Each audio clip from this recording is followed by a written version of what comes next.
Dans cet extrait, Nicole Dron, l'auteur d'un livre intitulé Comment as-tu aimé, qu'as-tu fait pour les autres? Ma vie suite à une EMI, est interviewée. Elle évoque son expérience de mort imminente, EMI, et partage les enseignements qu'elle a tirés de cette expérience. Elle mentionne également les thèmes abordés dans son livre, tels que la réincarnation, le monde des religions, l'euthanasie, la médiumnité, la douleur terrestre, et l'âme des animaux. Nicole Dron explique qu'elle a vécu une EMI après une complication médicale, pendant laquelle elle est restée cliniquement morte pendant 45 secondes. Elle dit avoir ramené de cette expérience une connaissance et une sagesse profonde, bien qu'elle n'ait pas pu se souvenir de tout. Elle aborde également la question de la réincarnation, affirmant que certaines personnes lui ont montré des fragments de vie antérieure, et que selon les informations reçues pendant son expérience, l'évolution de l'âme est liée à l'acquisition d'amour et de sagesse. L'auteur mentionne aussi les questionnements des parents qui ont perdu un enfant et se demandent s'ils pourront les retrouver dans l'au-delà, notamment si l'enfant s'est réincarné. Elle explique que cette question est à la fois simple et complexe, et utilise l'analogie du soleil pour symboliser la continuité de l'âme après la mort. Dans l'ensemble, cet extrait offre un aperçu des expériences et des réflexions de Nicole Dron concernant la vie après la mort, la réincarnation et la signification profonde de l'existence humaine. Dans ce texte, l'auteur partage son expérience personnelle et sa conviction selon laquelle la vie continue après la mort physique. Elle décrit des rencontres avec des proches décédés et une entité spirituelle qu'elle appelle la Dame de Lumière. L'auteur suggère qu'il existe une connexion spirituelle entre les êtres humains, même après la mort, et que cette connexion transcende les limites du corps physique. Elle souligne l'importance d'une compréhension spirituelle pour saisir ces expériences. Le texte met en avant l'idée que la mort n'est pas une séparation définitive, mais plutôt une transition vers une réalité spirituelle plus vaste. Le texte décrit l'expérience personnelle de l'auteur lorsqu'elle est sortie de son corps et a eu une expérience de mort imminente. Elle partage son voyage dans la lumière et son retour dans son corps physique. Elle évoque également sa capacité à entendre les pensées des autres et à entrer dans leur cœur. L'auteur mentionne une phase où elle se retrouve dans l'obscurité totale et ressent une angoisse intense.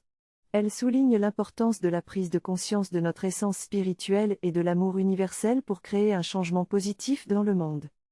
Le texte décrit l'expérience de solitude et de détachement de l'auteur lors de son expérience de mort imminente. Elle exprime sa perception de la mort comme une initiation et parle de la nuit noire de l'âme où l'on peut ressentir un vide existentiel et une séparation de soi. Elle évoque également la recherche de la lumière et de l'amour, ainsi que la nécessité de surmonter les épreuves intérieures pour atteindre la réalisation de soi. L'auteur souligne l'idée que chaque être humain fait partie de l'ensemble et peut incarner la plénitude de Dieu. Elle remet en question le concept de l'enfer et exprime la possibilité de rédemption et de transformation pour tous les êtres. Enfin, elle aborde la question du jugement et encourage à la compassion envers les autres, soulignant la nécessité de s'observer soi-même et de faire preuve de compréhension dans nos propres moments d'énervement. Le texte aborde différents aspects de la vie, de la mort et de l'amour. L'auteur évoque la tendance à juger facilement et à se mettre en colère, ainsi que l'influence de nos émotions et pensées sur notre environnement énergétique. Elle souligne l'importance de prendre conscience de notre impact sur les autres et d'attirer des énergies positives. Le livre dont il est question rassemble des témoignages et des questions sur la mort, et l'auteur y répond en partageant son expérience. Elle aborde également la question de l'Alzheimer et suggère que la conscience humaine peut dépasser les limites physiques de la maladie. L'auteur parle de sa perception du temps qui s'écoule et de son sentiment d'avoir accompli sa vie, prête à lâcher prise. Elle exprime l'importance de comprendre et d'aimer, ainsi que la primauté de l'amour dans l'univers. Enfin, elle aborde la notion d'amour vécu de l'autre côté, au-delà de l'amour humain, et partage sa réflexion sur l'expérience de la mort et l'importance de l'amour dans la vie. Le texte évoque les enfants qui souffrent de l'absence de leur mère et la jalousie que cela peut susciter. L'auteur parle de l'amour humain et de l'amour vécu de l'autre côté, soulignant que ce dernier est un amour plus vaste, semblable à un soleil. Elle exprime son désir de retrouver cet état d'amour constant et partage des expériences mystiques qu'elle a vécues, comme des rencontres significatives avec des inconnus. Elle évoque également l'importance de l'eau en tant qu'élément spirituel qui relie les hommes du ciel et les âmes de la terre. L'auteur exprime sa gratitude pour les rencontres et expériences vécues, et souligne que le sens de la vie réside dans l'amour et le service aux autres.